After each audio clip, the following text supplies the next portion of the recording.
بسم الله الرحمن الرحيم. والنهارده هنعمل معاكم الفراخ صدور دجاج مشويه مع اللي هنا التوابل بتاعتها: معلقه بابريكا، معلقه توم باودر، بصل باودر، نص معلقه صغيره كزبره ناعمه، روزماري معلقه صغيره برضو، معلقه فلفل، معلقه صغيره ملح. وعندنا هنا بقى ايه، ليمونيه. طبعا احنا جايبين كيلو صدور، هنا معانا واحده ليمونه عصير ليمون زائد معلقه خل كبيره. وعندنا هنا برضو معلقتين عسل نحل. احنا طبعا دلوقتي هنبدا، احنا هنا مشرحين الصدور عشان تمتص كلها التتبيله وكده، وغسلينها كويس والليمون وكده. فاحنا هنبدا هنمسك التوابل كلها نحطها عليهم، وهنبدا ننزل الليمون وهنقلب كله مع بعضه، ونسيبه ايه ساعه او ساعتين حسب الفتره اللي احنا عايزينها عشان تندمج كلها. وبعد كده ايه نشويها في الجريل على البوتاجاز. احنا دلوقتي هنبدا ننزل هنخلط كده الاول التوابل مع بعض واحده واحده، وبعدين هنبدا ايه ننزلهم عليها.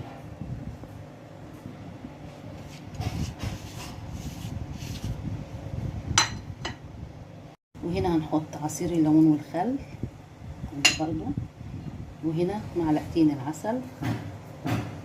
طبعا الجو دوت مخلي العسل يعني حر شويه، سايل شويه.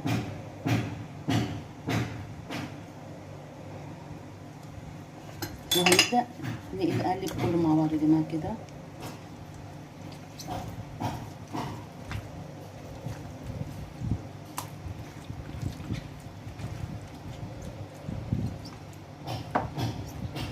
طبعا الخلطة دي لو حد بيعمل رجيم او حاجة ممكن ياكل الصدور مشوية برضو بالتتبيلة ديت كده جنب معلقتين مكرونة او حاجة. اللي مش حابب العيش مش مشكلة، او ممكن ربع رغيف عيش سن او عيش شوفان، الحاجات الخاصة بالرجيمات يعني. طبعا والافراد العاديين برضو يعني، هي مش مفيهاش حاجة غريبة. احنا كده تبلناها، هنسيبها بقى تبدأ ترتاح شوية ساعتين او ساعة، وبعد كده نبدأ ايه نحطها على النار. رجعنا لكم تاني. احنا هنا حطينا الطاسة على النار. طبعا احنا بنسخنها الاول كويس، وبعد كده بنمسحها بنقطه زيت. هي احنا سايبينها اهيت عشان نبدا نحط فيها التتبيله، الحاجات طبعا الفراخ التتبيله دي، قطع الفراخ التتبيله. هنبدا ايه واحده واحده ننزل الحاجه عليها.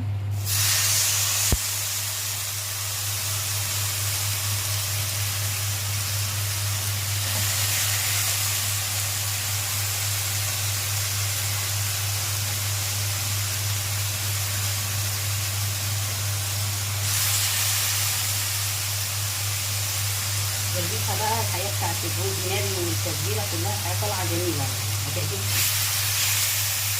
وانا هبقى فيها صندوق نفسي ان شاء الله.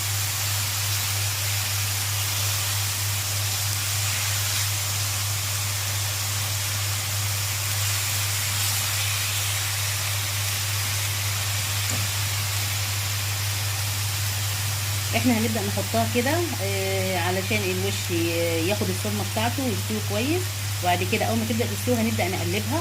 فانا ان شاء الله بس هدني معاها لحد ما اول ما اقلبها هرجع لكم تاني. احنا هنا كده طبعا الصدمه هنبدا نقلبها على الوش الثاني. طبعا احنا عاملين لها الشرايح اللي فيها دي عشان ما يعني الجزء ما يتلمش كده مع بعضه، ما تستويش كويس. هي كده لما بنعمل لها شرايح كده او بنشرحها شويه تبقى ايه مفروده ومستويه كويس. احنا هنا طبعا رشين فيها روزماري كويس، وموطين مهدين النار عليها بحيث ان هي تستوي كويس برضه، لان احنا مش هنحط لها صوص تاني.